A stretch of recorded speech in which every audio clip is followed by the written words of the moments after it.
Trois armées, un drapeau. Simple symbole ou basculement historique. Le 11 août 2025, sous un soleil de plomb à Bamako, un événement fait trembler tout le Sahel. Le Mali, le Burkina Faso et le Niger fusionnent officiellement leurs forces armées sous une seule bannière. Sur le tarmac de l'aéroport international, la remise solennelle d'un nouvel étendard marque plus qu'une alliance. C'est une déclaration d'indépendance totale, une rupture assumée avec des décennies de dépendance régionale ou internationale. Mais derrière ce geste spectaculaire se cache une ambition bien plus vaste. L'Alliance des États du Sahel ne veut pas seulement défendre ses frontières, elle veut redéfinir ce que signifie être souverain en Afrique de l'Ouest. Ce n'est pas qu'un pacte militaire classique. L'AUS s'engage dans une triple stratégie inédite.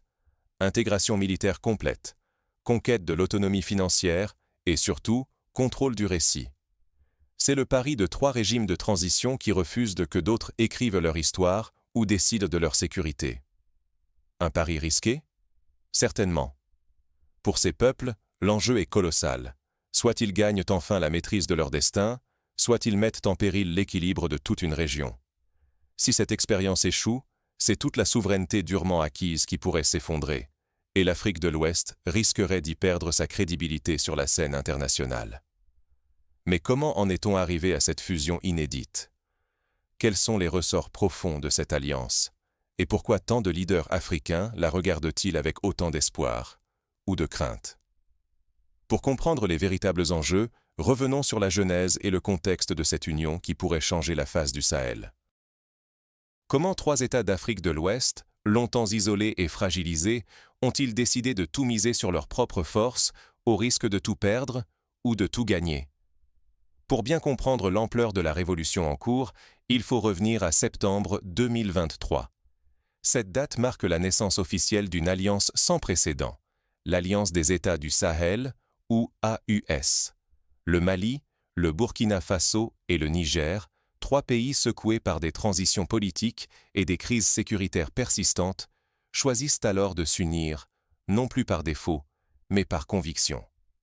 L'idée, reprendre en main leur destin, mettre fin à des décennies de dépendance et enfin imposer leur propre définition de la souveraineté. Au départ, ce pacte ressemble à une nouvelle alliance militaire, une de plus dans une région habituée aux coalitions éphémères. Mais très vite, le projet prend un tout autre sens. Dès 2024, l'AUS s'officialise en tant que confédération. Ce n'est plus seulement un accord de défense, mais le socle d'une intégration profonde, presque radicale, entre trois États décidés à tout repenser ensemble. Sécurité, économie, institutions, et même la manière dont leur histoire sera racontée. Puis, début 2025, survient la rupture la plus spectaculaire. La sortie totale de la CEDEAO, l'organisation régionale ouest-africaine. Ce geste sans retour symbolise une volonté farouche, celle de ne plus jamais déléguer leur sécurité à des acteurs extérieurs, ni subir de décisions prises ailleurs. Pour les dirigeants, ce choix est vital, car chaque attentat, chaque attaque terroriste, rappelle une réalité douloureuse. L'insécurité n'est pas seulement une question de moyens, mais le symptôme d'un déficit profond de souveraineté. C'est là qu'intervient la force unifiée de l'AUS. Son activation officielle à Bamako, lors de la remise solennelle de l'étendard en décembre 2025, incarne physiquement l'unité retrouvée du Sahel. Ce n'est pas qu'un symbole, c'est le point de départ d'une force de frappe régionale de 5000 soldats d'élite issus des trois armées nationales, placés sous un commandement unique. Leur mission, mener des opérations conjointes contre les groupes armés terroristes, rétablir un contrôle permanent sur des territoires jadis hors de portée, et garantir que plus jamais la sécurité ne soit un bien importé. Le commandement central, installé à Niamey, n'a pas été choisi au hasard. Cette structure vise à accélérer la prise de décision, à casser les lenteurs administratives qui ont si souvent paralysé les opérations régionales. Le général de brigade Daouda Traoré, un Burkinabé respecté, prend la tête de ce dispositif inédit, chargé de coordonner des troupes qui s'entraînent désormais ensemble, partagent renseignements, équipements et logistique, et surtout, qui apprennent à se faire confiance. Mais cette unité affichée n'est pas que militaire. Elle repose sur un principe politique clair, martelé par le ministre malien de la Défense lors de la remise de l'étendard. La paix, la sécurité, la souveraineté ne se délèguent pas. Cette idée, simple en apparence, est en réalité une rupture totale. Elle marque le passage de la dépendance à la responsabilité, de la coordination à la convergence. Désormais, ces États veulent prouver que leur sécurité ne dépendrait plus jamais de l'aide extérieure, mais de leur propre capacité d'action. Tout cela s'incarne déjà sur le terrain. Des bataillons d'extension rapide voient le jour au Mali, des unités d'élite, ultramobiles, capables d'intervenir là où les blindés classiques peinent à avancer. Au Niger et au Burkina Faso, des exercices conjoints comme Taranakal, littéralement « mourir pour la patrie », forgent une nouvelle culture militaire. Les opérations, comme Yerekod 2, mutualisent les moyens, la logistique et l'appui aérien, permettant de déstabiliser les groupes terroristes et de sécuriser des axes vitaux pour l'économie régionale. Pour les populations, l'enjeu est existentiel. Soit rester prisonniers d'une insécurité sans fin, soit enfin s'émanciper, assurer la survie de leur mode de vie et forger une souveraineté authentique. Mais derrière ces uniformes, ces défilés et cette mobilisation, une question demeure. Au-delà de l'image, quelle stratégie réelle est à l'œuvre? Une armée commune suffira-t-elle face à l'hydre terroriste et aux pressions extérieures? C'est toute la question au cœur de la stratégie de l'Alliance des États du Sahel, l'AUS. Car ici, la guerre ne se joue pas seulement avec des fusils sur le terrain, mais sur 3 fronts simultanés, l'armée, l'économie et l'information. Commençons par le pilier militaire. L'AUS n'a pas fait les choses à moitié. 5000 soldats d'élite, sélectionnés dans les 3 pays, fusionnés sous un commandement unique et déployés pour répondre plus vite, plus fort, là où la menace surgit. Ce commandement centralisé, installé à Niamey, n'est pas un détail administratif, c'est le centre nerveux du dispositif. Fini les chaînes de décision interminables, les rivalités de drapeaux ou les opérations déconnectées. Ici, chaque intervention est pilotée en temps réel, avec une doctrine claire. La sécurité ne se délègue pas. C'est une rupture philosophique totale avec l'ancien système où chaque État attendait l'appui de partenaires externes. Les premiers succès sont là, comme l'illustre l'opération Yerekod 2, mutualisation des renseignements, intervention coordonnée et surtout, capacité à frapper vite avant que les groupes armés ne se dispersent dans le désert. Mais au-delà de cette grande force conjointe, chaque pays ajuste ses propres outils. Le Mali, par exemple, a réinventé sa structure militaire interne. Création des bataillons d'extension rapide, des unités mobiles d'élite, souvent à moto, capables de patrouiller et de réagir sur des terrains où les véhicules lourds s'embourbent. Cette adaptation est une réponse directe à l'évolution de la menace. Les groupes terroristes ne se contentent plus d'affronter les convois militaires, ils ciblent désormais les artères économiques, réseaux de carburant, ponts, axes routiers, pour paralyser l'économie et saper la stabilité.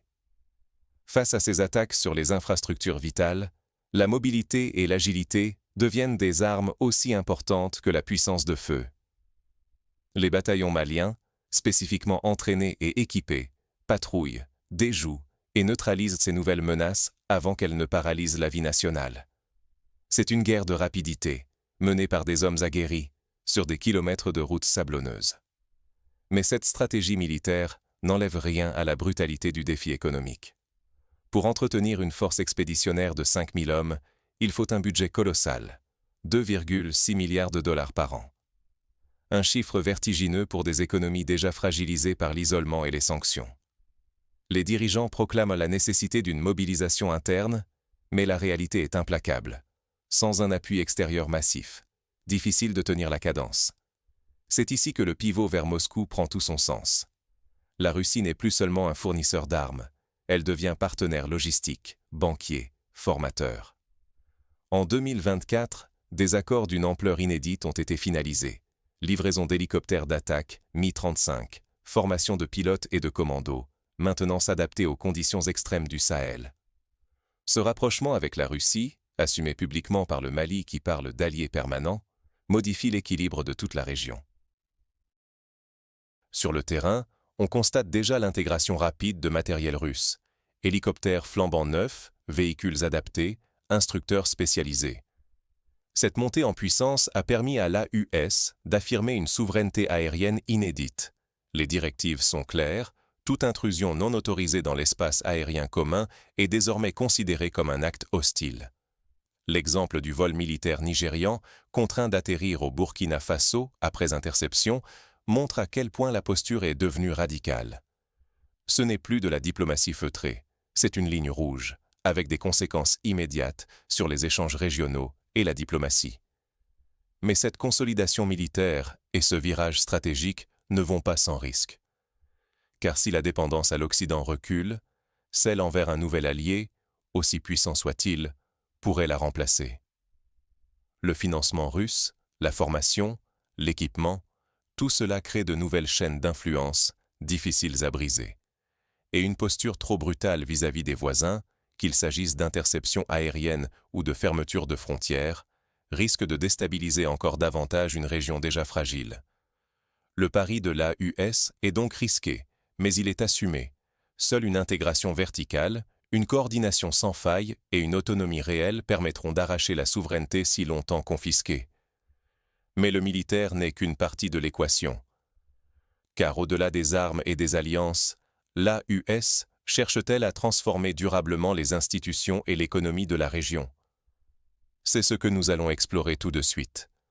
Contrôler la guerre, c'est aussi contrôler les récits et les ressources. Cette conviction guide aujourd'hui chaque décision de l'Alliance des États du Sahel. Leur ambition ne se limite plus à défendre un territoire. Il s'agit de fonder un État confédéral moderne, capable de s'autosuffire, de se défendre et, surtout, de se raconter lui-même au monde. La doctrine qui structure cette transformation est celle de la triple menace, formulée par le général Assimi Goïta. Elle place sur un pied d'égalité la lutte armée, la souveraineté économique et la bataille médiatique. Autrement dit, la guerre ne se joue plus seulement sur les champs de bataille, mais aussi dans les banques et dans les esprits. Première offensive, la maîtrise de l'information.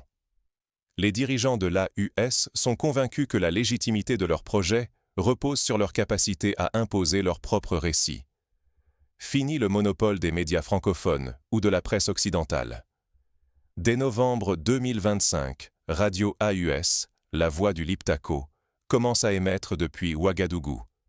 Puis, en décembre, c'est IUS-TV, la chaîne confédérale, qui s'installe à Bamako. Prochaine étape, le Niger, pour compléter ce dispositif couvrant toute la zone AUS. Mais le vrai changement, c'est la stratégie linguistique. Les programmes ne se contentent pas du français ou de l'anglais. Pour toucher le cœur des populations, ils se déclinent en Bambara, Fulfulde, Zarma, Mouré. Ce choix n'est pas anodin. Il vise à couper l'herbe sous le pied des influences extérieures, à court-circuiter les récits imposés de l'étranger et à s'adresser directement aux citoyens dans leur langue maternelle. À travers ces ondes, l'AUS explique, justifie, fédère et construit ainsi un monopole narratif inédit dans la région. Cette mainmise sur la parole prépare le terrain à l'étape suivante. La construction institutionnelle. Les chefs d'État ne veulent pas d'une simple alliance militaire. Ils entendent donner chair à une véritable confédération, avec ses lois, ses instances, ses symboles propres. À Bamako, lors du Conseil ministériel, les discussions s'accélèrent.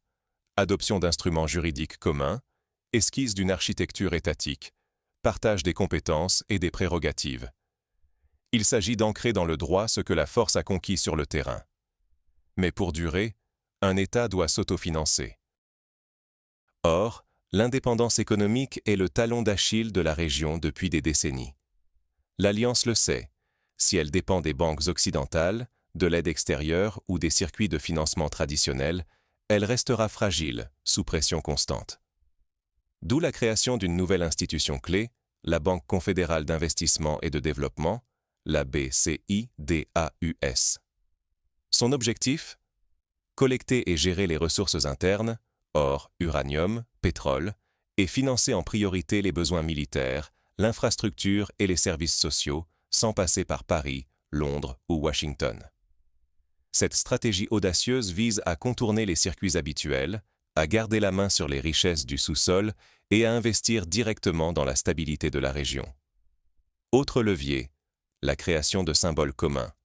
Un passeport AUS, un uniforme partagé pour les forces confédérales, un hymne officiel. Ces éléments visent à donner un visage, une réalité tangible à la nouvelle Union, et à forger une identité collective qui dépasse les frontières tracées par la colonisation. Évidemment, tout cela n'est pas sans risque. L'AUS joue gros. Si elle échoue à institutionnaliser ses structures, à mobiliser efficacement ses ressources ou à remporter la bataille de l'opinion, l'ensemble de l'édifice pourrait vaciller. Les dissensions internes, la pression internationale, le manque d'argent, tout cela menace la pérennité du projet. Et l'échec serait lourd, retour à la dépendance, perte de la crédibilité régionale, voire éclatement de l'alliance. Alors, la stratégie d'intégration totale de l'AUS, militaire, économique, informationnelle, peut-elle vraiment résister à l'épreuve du temps, des finances et de la réalité politique? C'est ce que nous allons explorer dans la suite. Une expérience inédite, mais à quel prix et pour quelle durée? Au Sahel, la force unifiée et les institutions de l'AUS sont bel et bien en place. Les armées ont fusionné les états-majors. La radio et la télévision confédérale diffusent déjà dans les langues nationales du Liptako, et de nouveaux symboles, passeports communs, hymnes, monnaie à venir, ancrent l'idée d'une souveraineté partagée. Sur le papier, c'est une intégration verticale jamais vue dans la région, une sorte de révolution institutionnelle menée tambour battant. Mais, derrière cette façade de puissance et d'unité, une question centrale reste en suspens. Comment financer ce projet titanesque et surtout le rendre durable? Les chiffres sont implacables. Il faudrait près de 2 milliards de dollars par an pour entretenir la force unifiée, les infrastructures et toute la nouvelle architecture étatique. Or, déjà, un signal d'alarme est apparu. Le budget de la défense du Mali va baisser en 2026. Pour beaucoup, c'est une première fissure dans le modèle, un rappel brutal que la volonté politique ne suffit pas quand les ressources s'amenuisent. Face à ce défi, la US a lancé sa propre banque confédérale, la BCIDAOS. L'espoir, c'est de tirer parti des richesses du sous-sol, or, uranium, pétrole, pour garantir leur indépendance financière et échapper aux conditionnalités extérieures. C'est audacieux, mais aussi risqué. Exploiter ces ressources prend du temps, nécessite d'énormes investissements initiaux et expose la région à la volatilité des marchés internationaux. Par ailleurs, se couper des bailleurs de fonds traditionnels renforce l'autonomie, mais complique aussi l'accès à des capitaux stables quand surviennent les crises. Côté information, le choix de diffuser dans les langues nationales, d'investir dans une radio et une télévision propres à la Confédération, c'est une offensive directe contre les anciens réseaux francophones et arabophones, longtemps perçus comme des relais d'influence extérieure. Ici, le pari est de façonner un récit commun, de légitimer les institutions nouvelles et de construire, à travers la langue et les symboles, une véritable identité sahélienne. Mais encore faut-il que ce récit prenne, qu'il soit accepté par des populations diverses, parfois méfiantes, face aux bouleversements institutionnels. L'enjeu est là. La US veut prouver qu'une solution 100% sahélienne est possible, que l'Afrique de l'Ouest peut tracer sa propre voie sans dépendre des anciens modèles. Mais la réalité est complexe. La dépendance aux matières premières peut vite devenir un piège. L'intégration politique reste fragile et le moindre revers, militaire, économique ou institutionnel, peut vite éroder la confiance, voire entraîner une fragmentation du projet. Si l'AUS échoue, ce n'est pas seulement la Confédération qui vacillera, mais toute l'idée de souveraineté retrouvée. À la clé, une vulnérabilité accrue, une perte de crédibilité régionale et le risque de retomber dans d'anciennes dépendances, sous d'autres formes. Au final, ce que construit l'AUS aujourd'hui est à la fois ambitieux et terriblement fragile. Tout dépendra de leur capacité à maintenir cette autonomie sans s'enfermer dans de nouveaux liens de dépendance, qu'ils soient économiques ou sécuritaires. En définitive, que retenir de ce modèle inédit de sécurité? Le Sahel a-t-il inventé sa propre voie, ou bien s'agit-il simplement d'un nouveau chapitre dans les luttes d'influence qui traversent l'Afrique depuis des décennies? Derrière le tumulte des annonces, la création de la force unifiée de l'Alliance des États du Sahel représente un pari colossal, où chaque risque est aussi une promesse, celle de la souveraineté, de la maîtrise de ses ressources et, au fond, de la possibilité pour 3 États de ne plus subir leur histoire, mais de l'écrire. En fusionnant leurs armées, en mutualisant l'or, l'uranium, le pétrole, et en créant une banque pour contourner les institutions occidentales, le Mali, le Burkina Faso et le Niger cherchent à briser le cycle de la dépendance. C'est une rupture radicale, qui ne se contente pas de repousser les ingérences. Elle ambitionne de rebâtir l'État, d'en réinventer le socle même, par une intégration verticale où l'économie, la sécurité et même le récit national deviennent inséparables. Le passeport commun, la monnaie unique, la chaîne télévisée propre à l'AUS. Autant de symboles qui illustrent cette volonté de bâtir une identité partagée, de créer un destin commun. Mais le saut est vertigineux. Car, soyons lucides, la réussite ou l'échec de ce projet ne se jouera pas uniquement sur les champs de bataille ou dans les conseils de ministres. Il s'agit d'une transformation qui engage toute la société. Du jeune étudiant de Ouagadougou qui rêve d'un avenir stable, à la mère de famille nigérienne qui espère la paix pour ses enfants, jusqu'aux cadres de Bamako qui investissent dans l'économie locale. La promesse de l'AUS, c'est de replacer le citoyen au cœur du contrat social, de prouver que l'Afrique de l'Ouest peut s'émanciper des modèles imposés. Mais tout reste à faire. Car le défi n'est pas seulement externe, il est intérieur. Le financement à hauteur de plus de 2 milliards de dollars par an pour maintenir une force militaire crédible, la nécessité de garantir la stabilité budgétaire alors même que certains budgets nationaux sont en baisse, la gestion collective de ressources stratégiques qui attise toutes les convoitises. Chaque étape sera un test. Et la moindre faille pourrait ouvrir la porte à une nouvelle forme de dépendance, voire à la fragmentation de l'Alliance. Le risque ? Que la population et les leaders du Sahel, grisés par l'élan fondateur, ratent une chance unique de transformer durablement la région, ou s'engagent dans une impasse encore plus coûteuse. Pourtant, en choisissant la voie de l'indépendance affirmée, les dirigeants de l'AUS envoient un message fort. Il est temps de prendre sa place dans le concert des nations, non plus comme un terrain de jeu pour puissances étrangères, mais comme acteur à part entière, maître de ses choix et de ses récits. Un seul espace, un seul peuple, un seul destin. Cette devise n'a jamais porté autant de sens. Alors, la question reste ouverte. Sommes-nous en train d'assister à la naissance d'un nouveau modèle africain ou à une nouvelle illusion? À vous de juger, et surtout, à vous d'imaginer la suite. Pensez-vous que la force unifiée de l'AUS incarne la rupture dont le Sahel a besoin, ou que les défis internes risquent de tout faire vaciller? Dites-le nous en commentaire, partagez votre analyse, et si cette démarche de décryptage vous inspire, abonnez-vous et soutenez la chaîne. Merci d'avoir suivi ce dossier jusqu'au bout, et à très vite pour continuer, ensemble, à explorer les dynamiques qui font bouger l'Afrique.